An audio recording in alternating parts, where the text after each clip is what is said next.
Et nous accueillons maintenant Dorothée Prudhomme, responsable des études de la FMD. Bonjour Dorothée. Bonjour Annabelle. Alors vous êtes aux côtés de Pascal Borel, enseignante-chercheur à l'ESC Clermont. Bonjour Pascal Borel.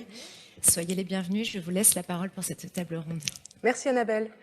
Bonjour à tous et à toutes. Merci d'être connectés pour cette conférence dédiée aux stéréotypes de genre des étudiants et au rôle que la déconstruction de ces stéréotypes peut jouer dans la relation entre les écoles et les entreprises. Nous sommes ensemble pendant 1 heure maintenant. C'est un événement qui va se passer en 3 grandes parties. Une première partie au cours de laquelle Pascal Borel et moi-même allons vous présenter les résultats du baromètre des stéréotypes de genre des étudiants des grandes écoles, qui est un baromètre que nous réalisons, la FMD et la CGE, conjointement tous les 2 ans, donc pour une vingtaine de minutes. Et puis ensuite, nous nous tournerons vers Philippe Thurat et Alice Guillon pour discuter ensemble de cet enjeu de déconstruction des stéréotypes dans la relation entre les entreprises et les écoles. Pendant ce temps-là, n'hésitez pas à nous faire part de vos remarques ou de vos questions sur le chat, puisque dans la dernière partie de cette conférence, nous prendrons le temps de discuter avec vous et de répondre à vos questions si jamais vous en avez. Donc pour débuter, nous allons vous présenter avec Pascal les résultats du baromètre des stéréotypes de genre des étudiants. Alors tout d'abord, vous expliquer un petit peu de quoi il s'agit. C'est un baromètre que nous avons imaginé il y a maintenant 3 ans pour voir de quelle façon est-ce que... En fait, l'idée de départ, c'était est-ce qu'il est possible pour des employeurs de recruter au sein des écoles la diversité dont ils avaient besoin. Nous étions en discussion avec une école, Montpellier Business School, pour ne pas la citer, et on se disait, mais peut-être qu'il est nécessaire de regarder quelle est la place des stéréotypes de genre au sein des étudiants, puisque lorsqu'on regarde les effectifs, au moins dans les écoles de management, il y a 50% d'hommes et 50% de femmes. Pour autant, ils ne se destinent pas aux mêmes formations, ni aux mêmes filières, et par conséquent, les employeurs, après, ne peuvent pas recruter par exemple, des jeunes femmes dans les filières finances ou des jeunes hommes dans les ressources humaines. Donc voilà le point de départ de ce travail. Nous avons travaillé ensemble avec Pascal Borel. Nous avions à cœur de traiter 4 types d'enjeux. Le premier enjeu, bien sûr, c'était la cartographie de ces stéréotypes de genre des étudiants des grandes écoles. Notre première ambition, c'était de comprendre leur influence sur leur choix de formation et de carrière, mais également, côté école, d'identifier les leviers dont ces établissements d'enseignement supérieur disposent pour modifier, déconstruire ces stéréotypes et éventuellement influencer d'une façon plus positive leur choix de formation ou de carrière. Et enfin, bien sûr, in fine, l'idée c'était de permettre aux écoles de proposer un vivier, entre guillemets, un vivier diversité et inclusion, un vivier qui serait dénué de stéréotypes de genre aux futurs employeurs. Je vais vous parler de la méthodologie juste 1 minute pour que vous compreniez comment on a travaillé. Donc, comme je le disais, c'est la 2e édition. Vous trouverez les résultats de la première édition sur le site internet de la FMD. C'est une petite publication qui ressemble à celle-là, c'est-à-dire qu'elle est également jaune. D'ailleurs, jusqu'à présent, je ne vous l'ai pas montré, mais ce dont on va vous parler, c'est cette publication, que vous retrouvez d'ailleurs dès maintenant sur notre site internet. Nous avons travaillé avec Pascal à la construction d'un questionnaire que nous avons diffusé auprès des écoles qui sont adhérentes soit de la FMD, soit ou de la CGE. Et donc, c'est un questionnaire qui est auto-administré, c'est-à-dire que les étudiants répondent seuls, en ligne, à ce questionnaire. Bien sûr, souvent, il nous a fallu demander l'aide des enseignants-chercheurs qui étaient intéressés par ces thématiques pour qu'ils poussent un peu le questionnaire auprès de leurs étudiants. Nous avons diffusé ce questionnaire en tout début d'année de cette année-là, entre le 12 janvier et le 17 février, et nous avons recueilli 5124 réponses, dont 4438 exploitables.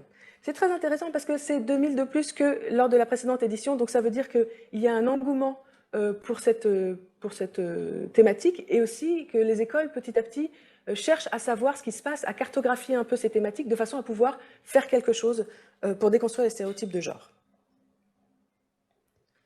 L'échantillon que nous avons obtenu et exploité est un échantillon très féminin. En effet, nous avons 41,9% des femmes, l'échantillon, les femmes représentent 41,9% des étudiants inscrits en école d'ingénieur et 65,1% des étudiantes et des étudiants en école de management. Alors, cette répartition par sexe et par type d'école ne reflète pas la réalité des effectifs dans les grandes écoles françaises. En effet, on a en réalité pour moitié d'hommes et de femmes inscrits dans les écoles de management, et les hommes représentent 70% des élèves ingénieurs. Nous faisons l'hypothèse que la surreprésentation des femmes dans notre échantillon, et en particulier des femmes ingénieures, est probablement à relier au fait que les femmes se sentent particulièrement concernées par la thématique de l'enquête. Alors, nous allons vous présenter ici les principaux résultats et le détail sera disponible dans la publication. Premier résultat, nous avons une très forte majorité d'étudiants, 82,4% exactement, qui considèrent que les hommes et les femmes possèdent les mêmes compétences et des qualités professionnelles identiques. Ils et elles sont 15,8% à déclarer ne pas être d'accord ou pas du tout d'accord avec cette affirmation, et seulement 1,8% ne se prononcent pas. À noter que, et un résultat important, les hommes et les femmes sont tout autant d'accord pour affirmer qu'elles et ils possèdent les mêmes compétences et qualités professionnelles.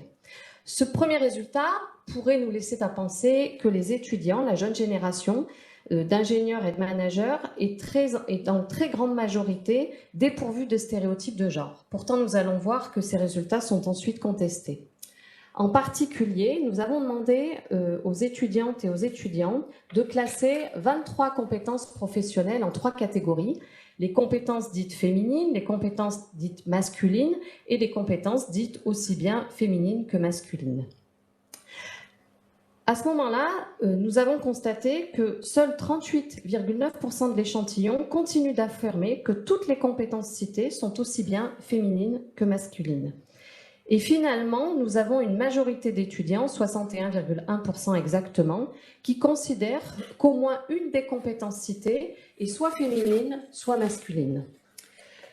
Les compétences attribuées aux hommes et aux femmes que nous avons détectées dans cette enquête rejoignent les travaux et les études antérieures. Donc concrètement, qu'est-ce que les étudiants attribuent comme compétences masculines? On retrouve, sans surprise, la confiance en soi, la gestion du stress, l'autorité, le sens de l'action et le leadership.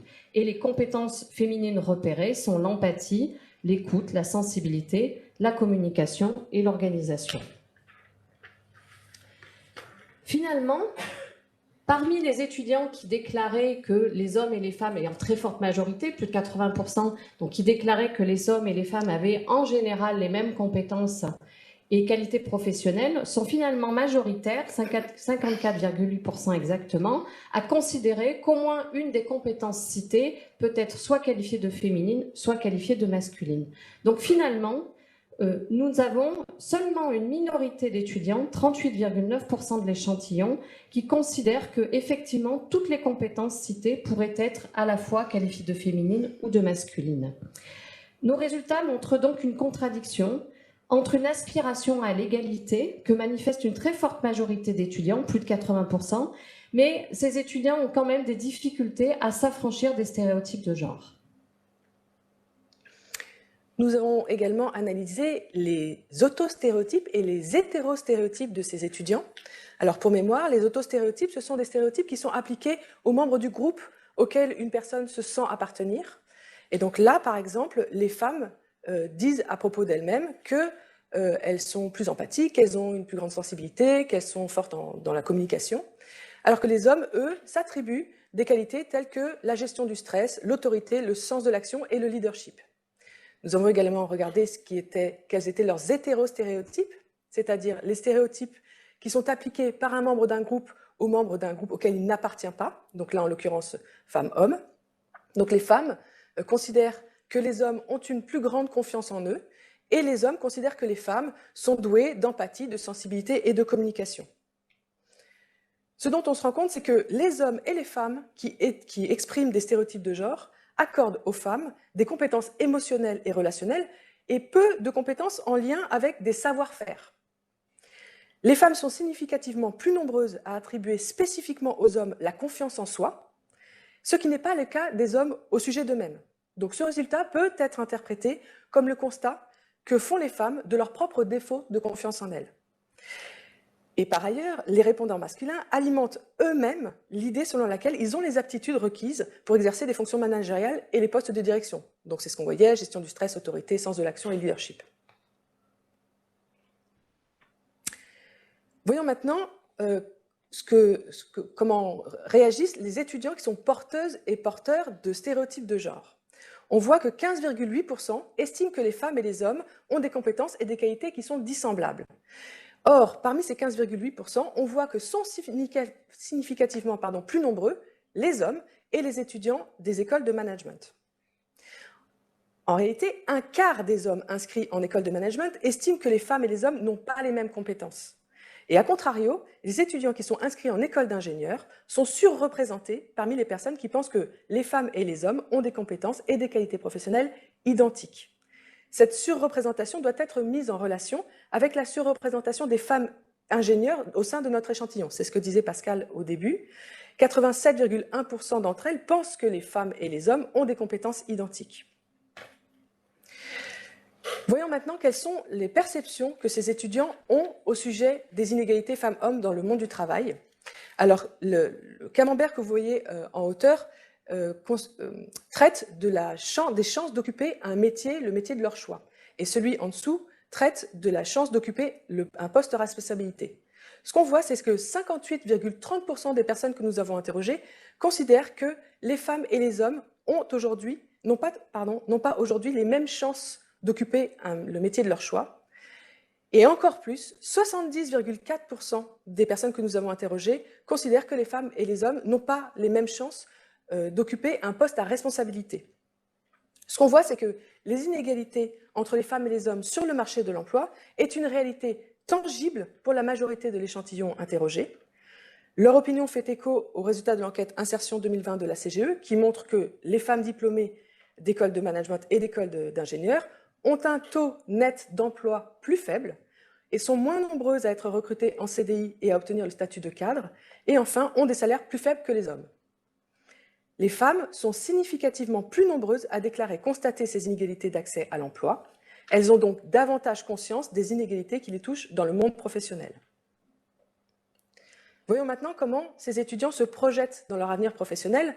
Nous avons, avec Pascal, nous les avons interrogés sur leurs priorités. Quelles sont les priorités pour leur futur emploi? Dans le tableau que vous voyez ici, il y a 4 colonnes, puisque nous avons créé 4 sous-groupes, les hommes ingénieurs, les femmes ingénieurs, les hommes managers et les femmes managers. Vous voyez que pour les ingénieurs, hommes et femmes, la première priorité, c'est comprendre et résoudre des problèmes pour les hommes, et pour les femmes, aider les autres ou la planète. Tandis que les managers, hommes et femmes, ont pour priorité d'avoir une rémunération satisfaisante. Quand on éloigne cette focale, c'est-à-dire que lorsqu'on ne regarde ces résultats au regard du sexe, on se rend compte que les femmes choisissent significativement plus souvent les propositions avoir un équilibre de vie, aider les autres ou la planète, puis échanger, discuter avec une équipe ou des tiers. Tandis que les hommes répondent dans l'ordre avoir une rémunération satisfaisante, apprendre, comprendre et résoudre des problèmes et exprimer ses idées innovées. Ces réponses reflètent les normes genrées de comportement qui prescrivent aux hommes de subvenir aux besoins de leur future famille et aux femmes de s'occuper de leurs futurs enfants. Donc face à ces constats, quel est le rôle des grandes écoles? Comment peuvent-elles agir pour déconstruire les stéréotypes de genre? Alors en premier lieu, les grandes écoles se doivent de reconnaître leur responsabilité dans la diffusion des stéréotypes de genre. En effet, lorsqu'on interroge les étudiantes et les étudiants sur les vecteurs des stéréotypes, ils sont et elles sont un quart à mentionner les intervenants extérieurs, les enseignants et les étudiants des établissements. Les femmes, et plus particulièrement les femmes ingénieurs, sont surreprésentées parmi les personnes qui soulignent le rôle des intervenants extérieurs et des enseignants dans la dissémination des stéréotypes de genre au sein des établissements. Pourtant, en parallèle, les étudiantes et les étudiants sont près d'un tiers à déclarer avoir déjà assisté à un ou plusieurs cours sur les stéréotypes de genre dans leur établissement, avoir eu accès à des supports de communication sur les stéréotypes de genre créés par des étudiants, avoir bénéficié d'une sensibilisation dédiée à la déconstruction des stéréotypes de genre. Un tiers des répondants évoquent aussi, comme levier de déconstruction des stéréotypes, les médias et les réseaux sociaux. Et finalement, moins de 5% de l'échantillon déclarent n'avoir jamais entendu parler des stéréotypes de genre et de leur déconstruction, ni dans leur établissement, ni dans leur vie personnelle. Donc ces résultats nous ont conduit à formuler un certain nombre de pistes d'action. La première est de rendre les formations relatives à l'égalité femmes-hommes obligatoires à tous les étudiants et toutes les étudiantes. Effectivement, on insiste sur ce caractère obligatoire car les formations facultatives sont la plupart du temps principalement suivies par les jeunes femmes, alors que nous avons montré que les étudiants hommes sont plutôt porteurs de stéréotypes, sont en particulier porteurs de stéréotypes, pardon. Nous préconisons aussi de donner une valeur académique à ces formations afin d'appliquer davantage les étudiantes et les étudiants, mais aussi les équipes pédagogiques, et de faire de ces formations un fil rouge tout au long du parcours des étudiants en multipliant les formats d'apprentissage et les occasions d'apprentissage. Nous pensons également qu'il est indispensable de former l'ensemble des personnels des établissements, alors évidemment les enseignantes et les enseignants, mais aussi les personnels administratifs et formateurs qui sont en contact avec les étudiants et en particulier les personnes qui vont agir sur la construction des projets de formation et des projets professionnels que vont formuler et construire les étudiants. Bien sûr, il s'agit également de veiller au respect de l'égalité et à la déconstruction des stéréotypes dans toutes les actions d'apprentissage et d'accompagnement réalisées par les écoles, le coaching, le mentorat, les forums entreprises, les rencontres alumni, etc. Et enfin, nous pensons qu'il est important de travailler sur la communication de l'école dans son ensemble afin de montrer la volonté de l'établissement de lutter contre les stéréotypes de genre. Merci Pascal. Donc je vous rappelle que vous trouvez tous les résultats approfondis dans cette publication qui est actuellement téléchargeable sur notre site internet. Et maintenant, je vous propose de prendre un peu de hauteur et de nous tourner vers Alice Guillon, qui est la vice-présidente école à la Conférence des grandes écoles et qui est directrice générale de Schema Business School, et vers Philippe Turat, qui est directeur stratégie sociale, relations école et diversité chez Orano et membre de l'association Synergie. Je voudrais qu'on discute ensemble, tous les quatre, de la façon dont cette déconstruction des stéréotypes de genre peut constituer un enjeu dans la relation entre les établissements d'enseignement supérieur et les employeurs, les entreprises.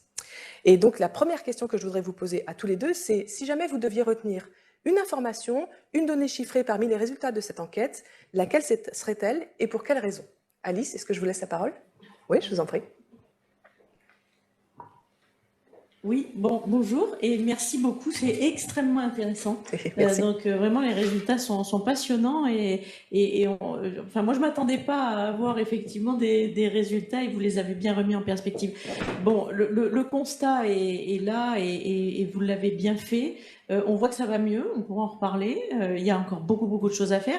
Moi, il y a un point qui m'a un peu interrogée, c'est ce que vous aviez dit sur la perception en fait des étudiants dans les écoles. C'est-à-dire, je suis dans une école de management et j'estime que les compétences des hommes et des femmes sont dissemblables. Et je suis dans une école d'ingénieurs, là où il y a le moins de femmes, et j'estime qu'au contraire, elles sont semblables. Donc là, il y a des choses qu'il faut creuser, mais qui renvoient, alors effectivement, d'une part, j'allais dire à l'histoire, c'est-à-dire la place de la jeune femme, de la petite fille de la jeune femme et de la femme au sein de la société, et puis aussi de l'autre côté sur le fait qu'effectivement il y a des différences physiques, donc forcément à un moment donné il peut y avoir des différences de comportement, et il faut essayer de comprendre pourquoi quand on est entouré, quand les ingénieurs sont moins entourés de femmes, ils estiment que les compétences sont semblables, alors que les étudiants d'école de management, alors qu'ils sont très mélangés, on est quasiment à 50% de femmes dans les établissements, signifie que finalement c'est différent. Est-ce que c'est dans l'exercice du management? Est-ce que c'est dans l'exercice du métier? Donc je pense qu'il y a beaucoup de choses à creuser. Je n'ai pas de solution là, mais je trouve que c'était très intéressant. Merci. Pascal, est-ce que tu veux réagir? Alors, ce résultat, il est effectivement très marquant et renvoie à une thèse qui est soutenue dans les travaux de recherche, qui est finalement que la mixité pourrait renforcer les stéréotypes en mettant face à face des groupes sociaux qui se différencient. Alors, j'aimerais qu'on n'arrive pas à la conclusion de remettre en cause cette mixité parce qu'elle a des vertus, elle en a plein. Donc, il ne faudrait surtout pas aller sur ce terrain-là. Et évidemment, je ne le défendrai pas. Mais je pense que justement, elle doit, ce constat et cette hypothèse qui est faite doit nous encourager justement à lutter encore plus vers une déconstruction des stéréotypes pour ne pas remettre en question la mixité de l'enseignement qui est, à mon avis, une des valeurs fondamentales à maintenir et à conserver. Mais donc, il faut travailler à la déconstruction des stéréotypes, c'est urgent parce qu'on constate qu'il y a du travail à faire. Philippe, est-ce que je peux te poser la même question? Est-ce que tu retiens une information, une donnée spécifique? Tout d'abord, bonjour à toutes et à tous et merci Dorothée d'avoir organisé cette table ronde tout à fait intéressante pour rapprocher, je dirais, le monde éducatif, le monde de l'enseignement supérieur et les écoles. Je pense une initiative tout à fait intéressante. Et juste en préalable, Synergie, c'est une association qui regroupe une trentaine d'entreprises, leur campus manager notamment, dont l'objectif est de rapprocher entreprises et enseignement supérieur. Donc je pensais, on est tout à fait, donc je suis avec deux casquettes, mon entreprise et Synergie. C'est une association qui a une quinzaine d'années, qui regroupe actuellement 27 entreprises, groupes internationaux, et qui à peu près regroupe 1 million de salariés, et font à peu près, bon an mal an, 9 000 recrutements CDI par an, 7 400 stagiaires et 5 700 alternants. Donc, et on a comme partenaires Agir Développement, Engagement Jeune et bien sûr la CGE. Donc, tout à fait. Tout est cohérent. Exactement, tout à fait. Alors, par rapport à ta question, Dorothée, il y a deux éléments qui m'ont interpellé un petit peu. D'une part, c'est la faiblesse des hommes qui ont répondu. 9% d'hommes dans l'échantillon. Et au-delà de ces 9%, c'est la chute entre le baromètre il y a 2 ans et cette année. Donc, il y a eu quelques points, il y a eu 4 ou 5 points de chute. Donc surprenant, alors qu'on peut penser, je dirais que la génération montante est plus ouverte à casser les stéréotypes. Et le deuxième élément qui m'a aussi surpris, c'est de voir, et là je pense qu'il y a du travail à faire, on verra peut-être dans les pistes d'action, qu'il y a quand même 25% des intervenants et 24% des enseignants qui sont considérés comme porteurs de stéréotypes. Donc je pense que c'est un point auquel on pourrait travailler, et on verra peut-être un peu plus tard sur les actions qu'on peut engager ensemble, ça arrivait à casser cela, et je pense que l'entreprise a un rôle important au sein des écoles de commerce et d'ingénieurs pour montrer que les métiers sont ouverts à toutes et à tous. Ça, je pense que c'est par l'exemplarité qu'on arrivera.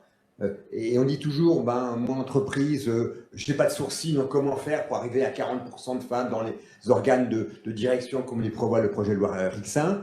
On dit toujours ça, mais ce n'est pas nous, c'est eux. Mais je pense que c'est eux, avec nous, qui devons être là pour les aider, pour montrer que tous les postes sont ouverts à tout le monde et à toutes et tous. Donc je pense que c'est ces deux chiffres-là qui m'ont un peu interpellé. Merci Philippe. Effectivement, là, ça fait 2 éditions de suite qu'on se rend compte qu'il y a une surreprésentation des femmes parmi nos répondants. Effectivement, la part des hommes est en légère baisse, là, cette fois-ci. Je pense qu'il n'y a pas de... Enfin, c'est pas si étonnant que ça, malheureusement. Donc, peut-être qu'en conduisant ce travail sur la déconstruction des stéréotypes et sur l'égalité entre les femmes et les hommes, on obtiendra un plus grand engagement de la part des hommes, notamment lors de la diffusion de notre questionnaire. Je voudrais vous passer à une deuxième question. Je voudrais savoir, vraiment de façon concrète, de façon opérationnelle, quel type d'action est-ce que vous conduisez respectivement chez Schema et chez Orano en faveur de la déconstruction des stéréotypes? De nouveau, Alice, vous voulez débuter? Oui, bien sûr, volontiers. Alors, nous intervenons à 2 niveaux. L'observation, dans un premier temps, et ensuite l'accompagnement et évidemment ce qu'on fait dans nos formations. Alors, l'observation, ça fait plus de 10 ans maintenant que nous avons un observatoire de la féminisation qui est conduite par un professeur qui s'appelle Michel Ferrari, qui fait une analyse remarquable chaque année des entreprises du CAC 40 et qui relie au fond la féminisation des boards et maintenant la féminisation des COMEX ou des CODIR, et il est relié à la performance sociale et économique de l'entreprise. Et donc, il arrive à cartographier, on va dire, un ensemble, les entreprises, sur des plus féminines aux plus masculines, et il démontre, en quelque sorte, pour faire très court, que plus les boards sont féminisés, plus la performance est élevée. Et ce qui est très intéressant, c'est que pendant la crise que nous avons passée, il démontre aussi que plus l'entreprise a des boards féminisés, et plus la valeur de l'entreprise est restée haute dans sa valorisation boursière. Donc, il arrive finalement à proposer une interprétation de ce qui se passe dans les entreprises, puisqu'on reparlera après du lien entreprise-école, mais effectivement, ce qui se passe dans l'entreprise, c'est aussi le reflet finalement de comment on pourra ensuite fonctionner dans les écoles.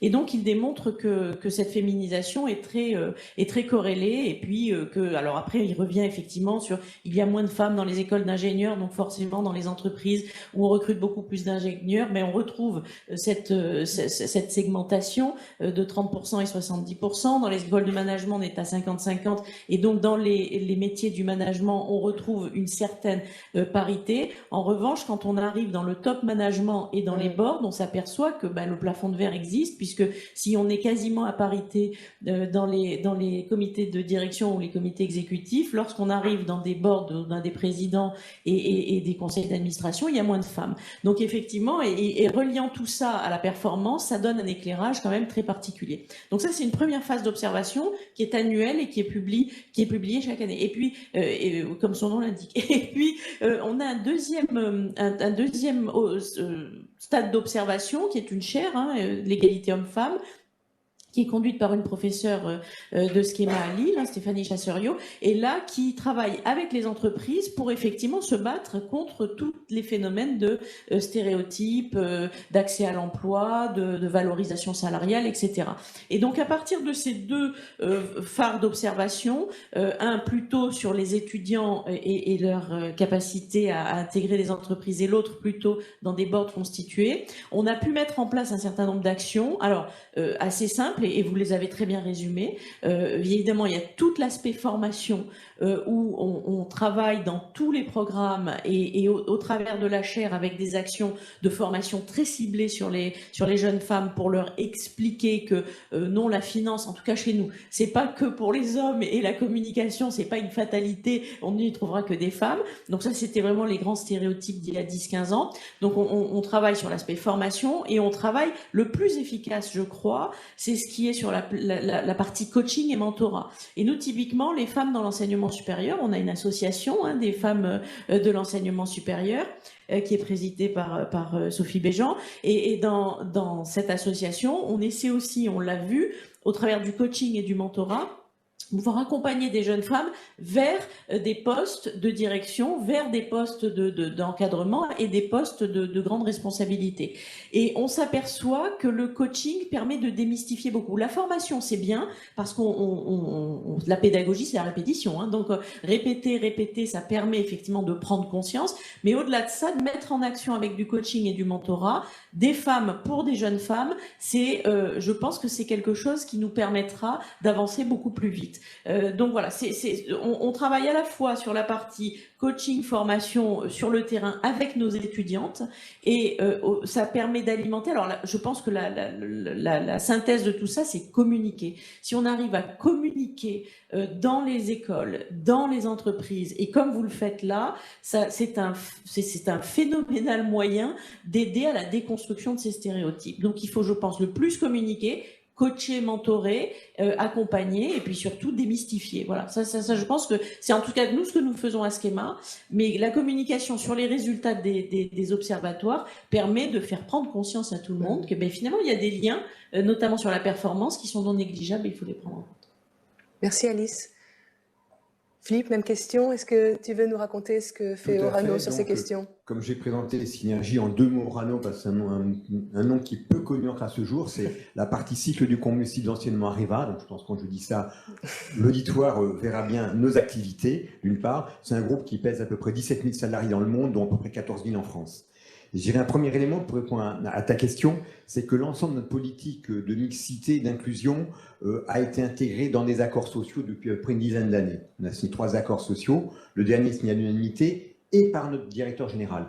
C'est quasiment le seul accord qui est signé par notre directeur général. Généralement, c'est la fonction ressources humaines qui signe les accords sociaux. Donc ça montre le poids que la direction générale intègre à ce sujet-là, avec aussi, dans le cadre du management visuel de notre COMEX, un indicateur sur la féminisation, qui est la féminisation des recrutements.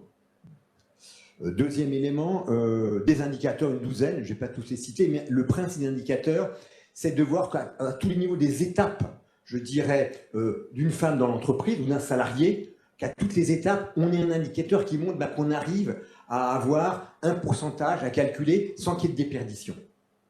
Et bon, je prends au niveau de la population cadre, donc qui relève de tout ce qui est enseignement supérieur. On a 30% de femmes parmi les ingénieurs et cadres, on a 35% de femmes dans le recrutement. Et quand je regarde les femmes talents, donc c'est des personnes qui ont un potentiel à prendre des postes de responsabilité, il y en a 34%, donc légèrement plus que de femmes cadres. Donc, et je pense ces éléments-là, et après on a un chiffre suivant qui est les femmes dans les CODIR, on est à 26%. Alors c'est pas, on est à la moitié de la parité, mais 26 par rapport à peu près 30% de nos effectifs, le gap est relativement faible. Et au niveau de notre COMEX, qui est l'organe de direction du groupe, on a 25% de femmes. Donc le but, c'est d'arriver à monter progressivement à toutes les étapes et vérifier qu'à toutes les étapes, il n'y ait pas de déperdition et de plafond de verre. Ce qui serait le plus gênant, qui prouverait un vrai plafond de verre, c'est d'avoir à peu près, disons, 35% de femmes ou 40% parmi les cadres et que 20% de femmes dans les CODIR. Donc là, il y aurait une vraie interrogation. Ça ne veut pas dire que les 26 qu'on a, c'est une bonne chose. Mais le gap est relativement faible. Donc, charge à nous, avec les écoles, de travailler pour améliorer le fait que les femmes aillent dans des métiers d'ingénieur, des métiers techniques plus. Ça, c'est le premier élément, ce côté, je dirais, purement statistique. Le deuxième, une action que j'ai faite quand j'ai pris cette fonction. Avant, on avait une formation leadership au féminin.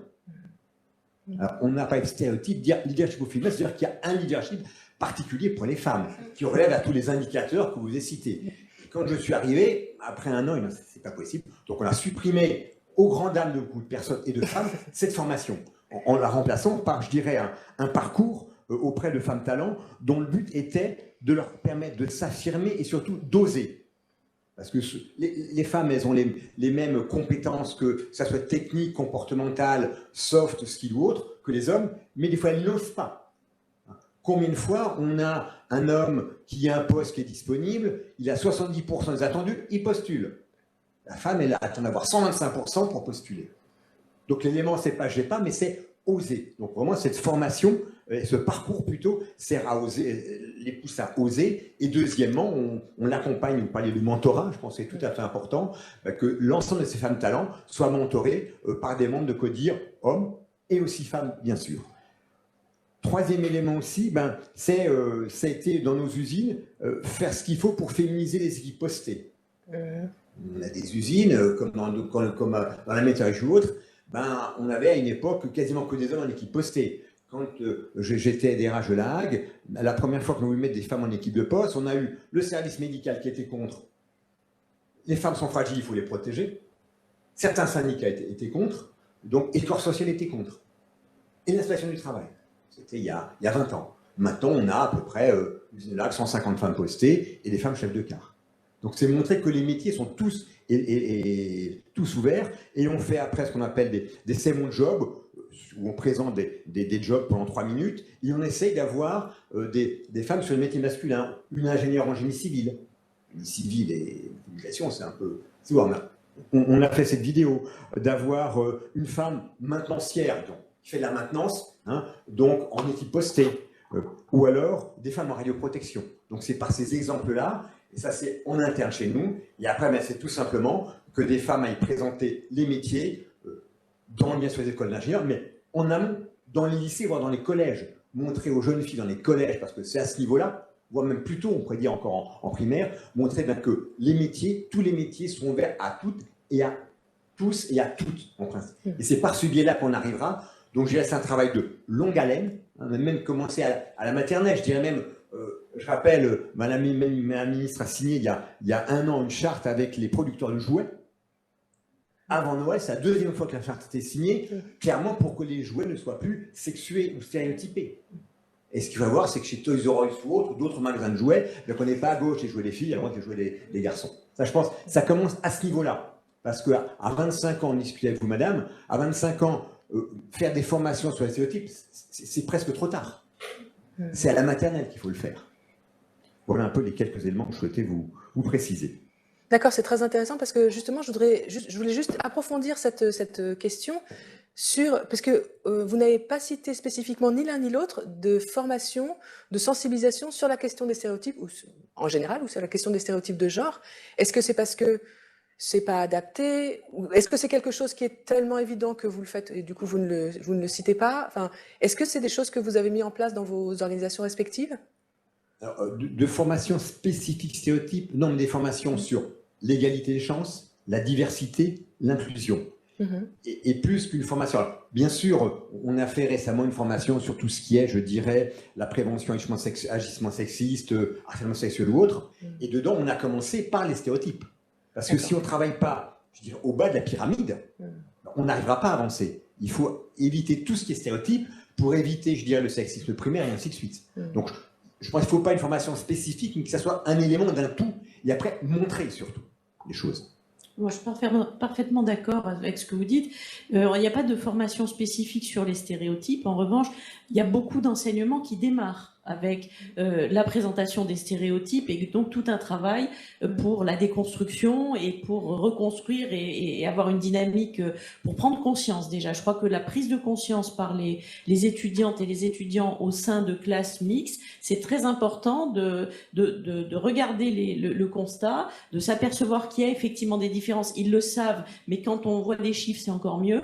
Et ensuite, de pouvoir justement construire et interagir pour que eux-mêmes puissent se révéler et en discuter. Et donc, effectivement, si on faisait, je pense, une formation sur les stéréotypes de genre, il n'y aurait pas énormément de candidats. En revanche, si vous expliquez à l'intérieur de cours, on va dire plutôt généralistes, que la question des stéréotypes se pose, alors pas nécessairement que dans un programme de ressources humaines, par exemple, alors on peut, je crois, travailler beaucoup plus profondément, et je suis assez d'accord avec vous sur cette question-là. Donc, voilà, moi j'ai l'impression que c'est assez efficace. Vous allez me dire, avec le travail qui reste à faire, c'est pas très efficace. Mais de là où on vient, c'est très, très, très efficace, parce que les chiffres que vous présentez, je pense qu'il y a 5 ans, on n'avait pas les mêmes. Donc on peut se réjouir, en quelque sorte, du fait que, ben oui, ça progresse. C'est long, mais ça progresse, parce qu'on touche aux mentalités, on touche au culturel, on touche, et je suis amplement d'accord aussi avec ce que vous avez dit, ça démarre dans le bac à sable, hein, parce que nous, quand ça arrive chez nous, j'allais dire, le mal est fait. Donc on peut faire beaucoup, beaucoup de choses et on le fait, mais je pense qu'il faut que ça soit vraiment un travail de longue haleine et surtout qui démarre très, très tôt dans l'éducation des familles. Bon, voilà, alors avec ces jeunes qui arrivent maintenant sur le marché de l'emploi et qui eux-mêmes vont avoir des enfants, on le voit déjà dans les jeunes générations, et vous l'avez montré au début de la présentation, la génération, enfin les jeunes actuels n'ont plus cette préoccupation, parce que pour eux, il y a une certaine forme d'égalité déjà dans leur vie personnelle. Les hommes ont un congé parental comme les femmes, ils font des courses, ils font le ménage. Bon, je sais pas, moi j'ai 54 ans, on se posait pas la question quand j'étais jeune, voilà. Donc je pense qu'il y a beaucoup, beaucoup de choses qui ont été faites, et c'est magnifique, et il faut continuer. Pascal, j'ai envie de te donner la parole juste peut-être une minute sur ton expérience en tant qu'enseignante-chercheur. Justement, est-ce que dans les cours que tu dispenses à tes étudiants, est-ce que les stéréotypes de genre, c'est une thématique qui intervient? Est-ce que volontairement, toi, tu la pousses ou est-ce que c'est des interrogations que tes étudiants se posent? Alors, je rejoins les propos qui ont été tenus. Les stéréotypes doivent être traités parce que c'est la lame de fond.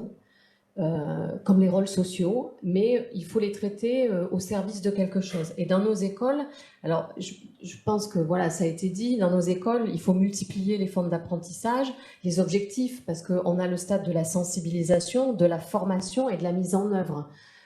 Avec tous les publics que vous avez cités, c'est-à-dire que c'est les étudiants, mais c'est aussi les alumni, ce sont les entreprises partenaires qui conjointement vont aussi travailler à cet apprentissage. Donc oui, on parle des stéréotypes, mais au service de quelque chose, à faire le lien avec voilà, la projection de carrière, avec les salaires, ça m'est arrivé. On l'avait fait l'année dernière d'ailleurs avec le concours de la CGE. Le faire aussi, travailler sur les stéréotypes et le faire aussi finalement jusqu'à la marque employeur, parce que les étudiants sont aussi sensibles aux politiques de marque employeur, et je pense que c'est un lien qu'on peut faire. Et de leur montrer voilà d'où viennent les inégalités, voilà comment elles se construisent et voilà comment les entreprises répondent aujourd'hui au travers de leur marque employeur. Ok, merci Pascal. Une dernière question que je vais vous adresser de nouveau à l'un et à l'autre. Je vais vous demander de changer de casquette et donc Alice de prendre votre casquette CGE et de me dire, selon vous, en quoi la déconstruction des stéréotypes de genre est un enjeu dans la relation entre les établissements d'enseignement supérieur et les employeurs. Alors c'est fondamental, hein, on en parlait un peu tout à l'heure, le lien école-entreprise, et notamment à la CGE. Alors à la CGE, qui est une association qui regroupe des écoles d'ingénieurs, des écoles de commerce et d'autres institutions aussi, je crois que c'est un marqueur fort de ce qu'on fait à la conférence des grandes écoles, c'est justement tout ce travail sur la diversité, l'égalité depuis très longtemps. Donc on a une commission diversité, égalité, il y a un livre blanc, enfin on produit un baromètre chaque année. On est très préoccupé à la CGE depuis très longtemps sur ces questions-là. Et alors, ce qui est intéressant avec la conférence des grandes écoles, c'est qu'on est, nous, écoles, tous ensemble, établissements d'enseignement supérieur, en lien, grâce à la CGE et grâce aussi à ce qu'on fait, à nos métiers, en lien permanent, je dirais un lien indéfectible entre l'entreprise et les grandes écoles. Nous travaillons main dans la main avec elles, et donc effectivement la prise de conscience, et je crois qu'il faut dire que la CGE a fait ce travail, c'est-à-dire d'être capable de faire prendre conscience et d'engager un moteur vraiment d'une réflexion de fond sur ce sujet-là, et j'allais dire, l'imposer au début dans les établissements d'enseignement supérieur, mais d'avoir toujours eu en dialogue les entreprises qui sont soit dans le collège entreprise de la CGE, soit qui sont naturellement en lien avec nous. Et donc effectivement, ce travail ne peut pas être fait simplement dans les écoles ou simplement dans les entreprises. Il faut qu'on le fasse ensemble, parce que, et vous l'avez très bien montré, finalement, nous, on récupère des jeunes gens qui ont eu une certaine éducation, qui viennent de pays différents, qui ont eu un apprentissage culturel différent, et quand ils arrivent chez nous, on commence à faire ce travail, mais on le fait dans l'optique de donner des talents, et notamment les talents du 21e siècle sont pas les mêmes que ceux du 20e siècle, mais aux entreprises. Donc la CGE nous permet d'être en dialogue permanent, que ce soit pour des formations, que ce soit sur cette fameuse communication au travers du baromètre, et où on touche énormément tous nos entreprises avec ça, et dans le travail qu'ont les référents dans nos écoles, parce que la CGE nous a permis aussi de nous structurer à l'intérieur des écoles pour justement mettre en place tous ces systèmes d'observation et de mise en œuvre, mais ça ne se fait jamais indépendamment de l'entreprise. Les entreprises sont partie prenante au travers de personnes qui dialoguent avec nous et qui sont spécialisées, au travers évidemment de toutes les parties DRH. Nous, on travaille beaucoup avec tous les directions des ressources humaines des entreprises sur effectivement les talents des hommes, des femmes, est-ce que c'est semblable, est-ce que c'est dissemblable, est-ce qu'il y a un leadership au féminin ou pas? Ça, c'est le grand sujet. Est-ce qu'on doit travailler sur le leadership au féminin? Est-ce que ça a du sens? Alors déjà, le leadership, est-ce qu'il s'apprend ou pas? C'est une question, mais alors le leadership au féminin, ça c'est encore autre chose. Donc effectivement, tout ça, on le fait en dialogue avec les entreprises, parce que les entreprises ont aussi des attentes et sont en train de faire un travail remarquable sur le sujet. Et nous, on ne peut pas le faire déconstruit. Donc la CGE, c'est au fond le véhicule qui nous permet de dialoguer et c'est-à-dire d'observer, de communiquer et ensuite de mettre en œuvre des choses. Donc oui, nous, on est indéfectiblement liés à l'entreprise et on ne peut pas réfléchir, quel que soit le sujet, vraiment en chambre sans être en lien avec eux. Donc ça, on le fait très bien et on pourra revenir probablement sur tout ce qui est engagé. Vous l'avez très justement présenté, les formations, le coaching, le mentorat, les publications. Moi, je reste encore persuadée que là où on a un rôle fondamental à jouer, c'est sur donner des chiffres, communiquer et faire des liens. Par exemple, lier la performance de l'entreprise avec la féminisation, personne ne peut le déconstruire. Si les faits sont là, on dit ah bon oui, alors il faut peut-être qu'on réagisse différemment. Lier le bien-être dans l'entreprise, la qualité de vie au travail à la féminisation, on pourrait aussi s'amuser à ce genre de choses et je crois que beaucoup le font. Mais ce sont des faits, des constats qui parlent d'eux-mêmes et qui permettent une prise de conscience à la fois dans l'entreprise, mais aussi pour les étudiantes et les étudiants et les grandes écoles en règle générale. Et regardez le travail qui est fait par les écoles d'ingénieurs et par les écoles de management et la trajectoire qui est en train d'être prise. Alors moi, je veux pas dire que tout est positif, mais je pense qu'il faut quand même saluer le travail qui a été fait. On parlait des écarts de salaire. Il y a 10 ans, les écarts de salaire étaient monstrueux. Aujourd'hui, on est quoi sur 7, 8, 10%. Bon, alors parfois, on a des écarts beaucoup plus hauts selon les secteurs, il faudrait creuser. Mais on arrive quand même petit à petit à faire un rapprochement et à avoir cette prise de conscience. Moi, je crois qu'il faut être patient. Il faut continuer de faire ce travail et la CGE le fait très bien. Et il ne peut pas être fait indépendamment de toutes les entreprises qui travaillent avec les écoles d'ingénieurs, des écoles de commerce ou d'autres écoles. Et donc ça, je trouve que c'est plutôt très positif. Peut-être une petite question supplémentaire, parce qu'on a beaucoup parlé de ces étudiants qui quittent les écoles pour aller vers une entreprise, mais en réalité, il y a aussi un autre aspect qui est la formation professionnelle. Les grandes écoles jouent un rôle fondamental dans la formation professionnelle, et donc potentiellement pourraient former, notamment aux enjeux diversité et d'inclusion, des professionnels déjà en poste, déjà en carrière, etc. Alors, vous avez absolument raison, et mea culpa, j'aurais dû en parler, parce que ce qu'on constate depuis quelques années, alors peut-être un peu moins de 5 ans, on a beaucoup d'entreprises qui viennent nous voir pour travailler justement sur la féminisation. Et pour accompagner l'encadrement, les CODIR, les COMEX sur la question de la féminisation. Et rien de mieux que de leur montrer justement ces fameux liens entre performance, qualité de vie au travail, bien-être, empathie, leadership positif. Rien de mieux que de leur donner ces éléments-là et de leur montrer que, eh bien, faites-le vous-même et vous verrez, ça va accompagner. Et il est vrai que beaucoup d'entreprises aujourd'hui viennent nous voir, en tout cas, nous, écoles de management, je ne sais pas si c'est la même chose dans les écoles d'ingénieurs, mais nous, écoles de management, on vient beaucoup nous voir pour nous aider à accompagner le changement pour la féminisation. Mais pour d'autres choses aussi, pour l'ouverture sociale, la diversité. Aujourd'hui, on questionne beaucoup, les entreprises se questionnent beaucoup aussi sur les profils des talents qu'ils doivent avoir au sein de leurs collaborateurs. Et donc, on travaille aussi plus généralement sur la diversité. Mais ça passe beaucoup par ce que vous appelez l'executive education ou la formation continue. Et c'est non négligeable aujourd'hui. Vous avez totalement raison. D'accord, merci beaucoup Alice. Philippe, même question pour Synergie. En quoi est-ce que la déconstruction des stéréotypes de genre est un enjeu dans la relation entre les établissements d'enseignement supérieur et les entreprises? Il y a un premier point, pour rebondir sur ce que venait de dire Madame, c'est le fait qu'il y a encore beaucoup de travail à faire, mais il y a beaucoup de choses qui ont déjà été faites. Hein, je rappelle, moi, vu mon grand âge, ma mère dans les années 60, quand elle voulait travailler, elle a dû demander l'autorisation de mon père. Les femmes, en années 60, devaient demander l'autorisation d'ouvrir un compte bancaire à leur époux. Le droit de vote, c'est en 1946, après que la Tunisie l'ait eu.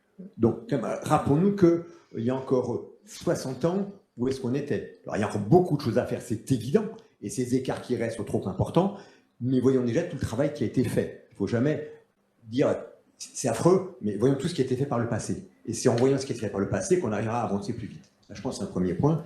Deuxième, comme l'a dit, il faut travailler ensemble, c'est clair.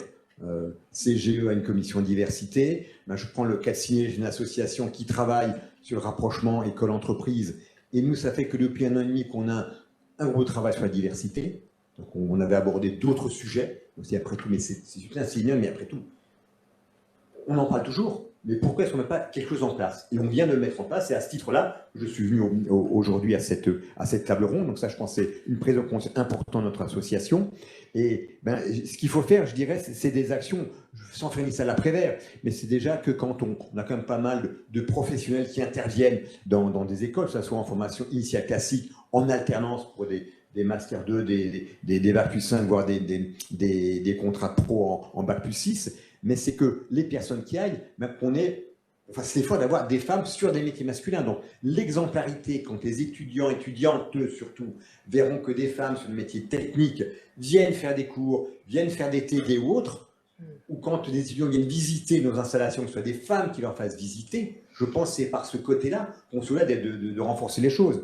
Voir aussi comme il y a quand même des employeurs dans les conseils d'administration des écoles, dans les conseils pédagogiques, essayer de s'arranger pour peut-être plus, au moins, 1 sur 2, voire une majorité de femmes dans ces organismes-là, pour montrer que les femmes de l'entreprise peuvent porter la bonne parole dans les conseils, mais surtout, je pense, dans les conseils de perfectionnement, où on bâtit les cours ou autres. Je pense que c'est un point important. Et aussi, c'est une proposition qu'on va développer au sein de Synergie. On a souvent des partenariats, des conventions avec des écoles d'ingénieurs ou de commerce, que systématiquement, dans nos conventions, et moi c'est ce que je fais au niveau de Rano, on ait une clause sur la diversité et l'inclusion. Et dans le cas de refuser de signer une convention si une école ne veut pas avoir cette clause. Et j'en ai une école où je discutais avec ma correspondante et qui ont travaillé depuis longtemps. Quand j'ai demandé cette clause, elle dit, mais attention Philippe, est-ce qu'on ne risque pas de faire la discrimination positive? Je dis non, on n'est pas en discrimination positive, surtout pas. en action positive, mais pas en disant. La compétence, c'est toujours ce qui l'emportera en premier. Il ne faut surtout jamais dire j'embauche quelqu'un parce que vous êtes femme, j'embauche quelqu'un parce que vous êtes compétente, et à compétence équivalente, je favorise une femme parce que c'est une population qui est surreprésentée. Donc vraiment, je pense que c'est un élément important et on est en train d'identifier au niveau de nos 30 entreprises toutes les clauses qui existent pour essayer de mettre en place des clauses types qu'on proposerait systématiquement dans toutes nos conventions. Donc globalement, je pense à peu près c'est ce que j'avais. Donc des actions concrètes, je dirais. Et je pense que le fait de cette table ronde, peut-être qu'on aura l'occasion de plus échanger pour les actions qu'on pourra mener. 30 entreprises qui pèsent à peu près quand même 400 milliards de chiffre d'affaires, 1 million de salariés, ça vaut le coup peut-être d'arriver à renforcer un peu le travail qu'on fait de notre côté, le faire plus ensemble avec la CGE. Comme on le fait avec Agir d'un autre côté sur d'autres sujets. Peut-être juste de vous prendre une seconde pour rebondir sur ce qu'a dit la ministre ce matin sur les jurys mixtes. Et je crois que ça, c'est fondamental de le faire.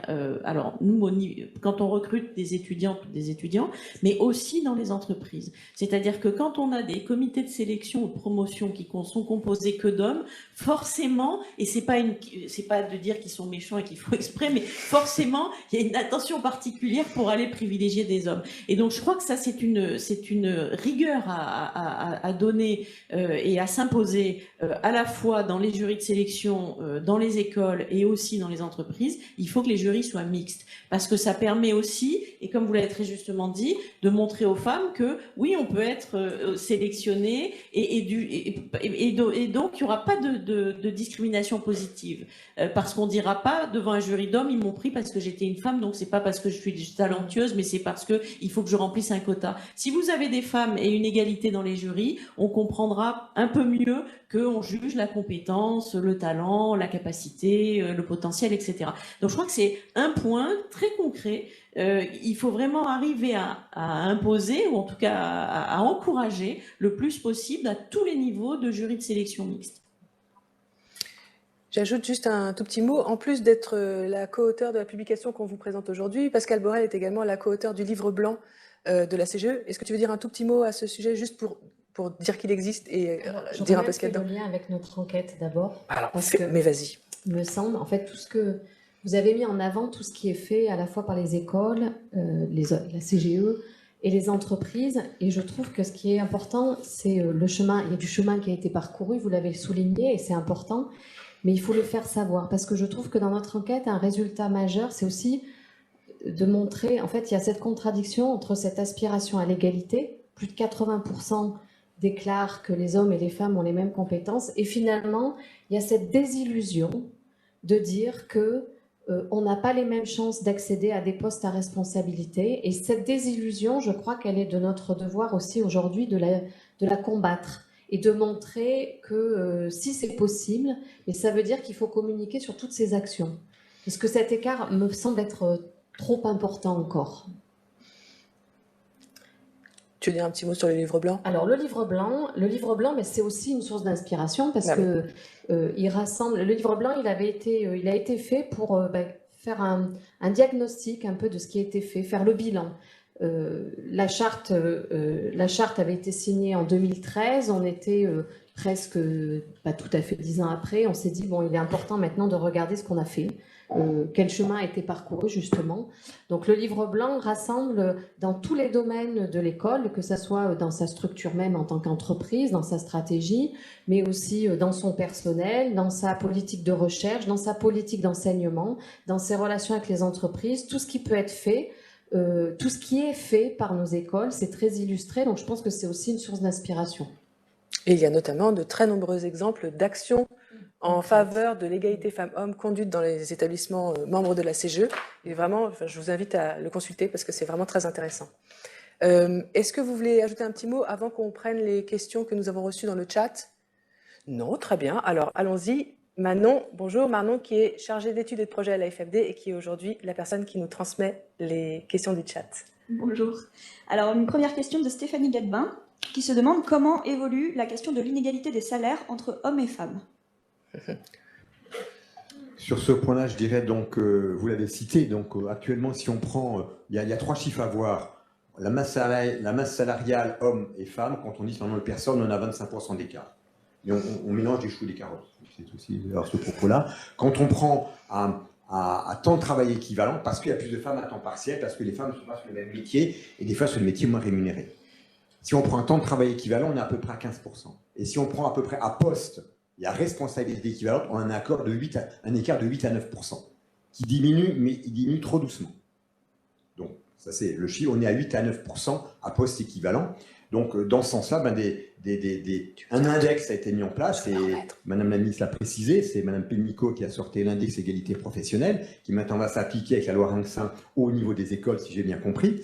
Donc, avec 5 indicateurs qui permettent d'avoir une note sur 100.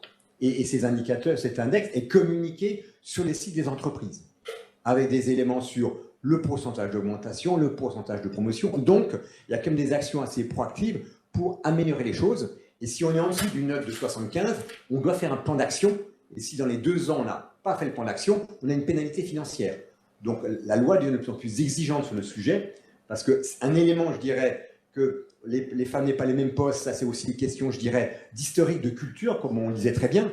Par contre, l'élément de base, c'est travail égal, salaire égal. Et ça fait, depuis la loi Roudy, qu'on a cette obligation. Il y en a toujours des écarts. Donc c'est le premier élément, je dirais, à combattre, c'est travail égal, salaire égal. Après, le côté d'évolution de carrière, qui est un autre élément et qui est un travail de plus longue haleine. Donc, mais les entreprises font des éléments, il y a des budgets particuliers. Chez Orano, on a un budget égalité professionnelle. On a fait un diagnostic avec la PEC il y a quelques années. On en refera un dans 2 ans. Et on a mis un budget spécifique pour les personnes qui auraient des écarts de salaire inexpliqués à responsabilité équivalente. Merci Philippe. Oui, moi je crois que ce que dit Philippe est très vrai. Il y a l'historique à prendre en compte. L'auditrice demande l'évolution. Alors c'est long, mais ça va mieux. En revanche, il y a tout un historique dans les entreprises à prendre en compte. C'était l'écart initial, et peu à peu, il y a une logique de rattrapage. Donc les entreprises ont d'une part cette logique de rattrapage, et d'autre part, elles ont à effectivement appliquer, là je suis totalement d'accord, à compétences égales, salaire égal. Donc les choses vont se faire, je pense, mais il faut qu'il y ait encore un peu de temps pour absorber tout l'historique avant d'arriver à une égalité parfaite, si on y arrive un jour, et je le souhaite. Merci Alice. Je donne de nouveau la parole à Pascal Borel, qui en plus de ses très multiples casquettes, est également en charge du baromètre de l'égalité femmes-hommes de la CGE. Donc... Alors, dans le cadre de ce baromètre, on reprend et on analyse les résultats de l'enquête d'insertion qui est faite annuellement par la CGE et qui montre que dès l'entrée sur le marché du travail, il y a des écarts de salaire. Madame Guillon le citait tout à l'heure, on est sur des écarts qui varient autour de 7-8%, évidemment qui varient en fonction des secteurs et des métiers. Mais j'insisterai peut-être sur un point qui est un point de vigilance que l'on a depuis quelques années à la CGE, c'est sur l'écart qui peut se creuser sur la part variable du salaire. Et ça, la PEC le montre dans sa dernière étude. Le salaire variable est une source d'inégalité entre les hommes et les femmes. Donc nous avons une vigilance à la CGE aussi pour regarder si dès l'entrée sur le marché du travail, ça n'est pas aussi une cause d'écart et d'inégalité de salaire. Merci Pascal. La deuxième question est de Valérie Allouin et elle est plus spécifiquement pour Alice Guyon. Je pense que vous y avez répondu en partie, mais peut-être que vous pourrez préciser. Donc vous évoquiez la formation, le coaching, le mentorat pour les femmes, notamment dans le cadre des travaux de la chaire. Quelles formations, coaching et mentorat sont adressées pour les hommes plus spécifiquement et pour déconstruire les stéréotypes? Très bonne question. Pour l'instant, on s'occupe des femmes. et effectivement, c'est une très bonne question. On devra s'occuper des hommes après. Il ne faut pas les laisser de côté. En revanche, il y a des actions spécifiques pour les femmes, pour tout ce qui est coaching et mentorat. Pour les formations, il faut qu'elles soient mixtes. C'est-à-dire que la déconstruction des stéréotypes, il ne faut pas que ça s'adresse qu'aux femmes. Il faut aussi qu'on en parle et dans tous les cours. Il faut qu'on arrive dans tous les cours, enfin, quand ça s'y prête, en tout cas, à retravailler sur la déconstruction des genres et à commencer à réfléchir ensemble. Donc, je crois que sur la formation, faut viser large. Sur le coaching et le mentorat, il faut effectivement plus travailler. Et moi, mon mot, c'est toujours oser, mais c'est vous qui me l'avez volé. Donc, il faut les aider à oser. Et ça, c'est vraiment notre souci principal. Peut-être qu'un jour, on sera obligé de travailler avec les hommes, mais pour l'instant, c'est pas encore. Pour le coaching, c'est pas encore totalement d'actualité, je pense. Ça doit se faire, hein, mais peut-être pas à grande échelle. Philippe, est-ce que tu veux ajouter un mot sur ce point-là?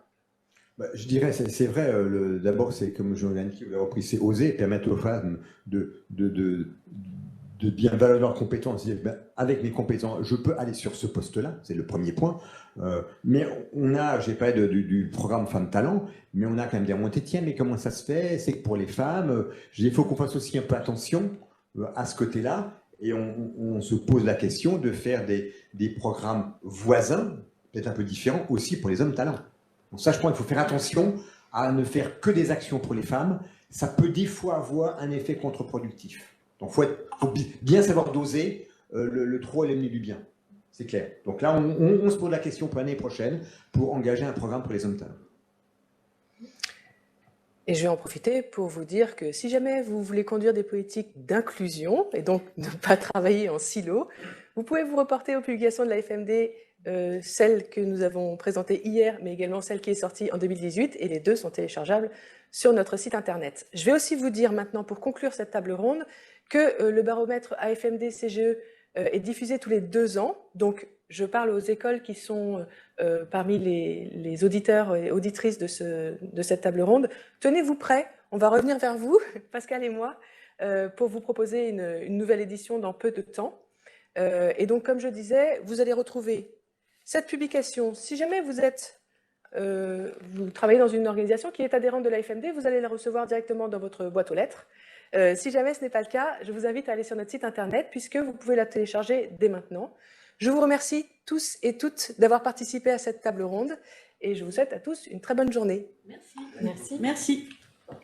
Merci Dorothée Prudhomme pour cette table ronde riche en informations et très inspirante. Merci à tous vos intervenants. Vous restez avec nous, on se retrouve dans quelques instants pour parler ensemble diversité des filières et mixité des métiers. À tout de suite. Merci à tous.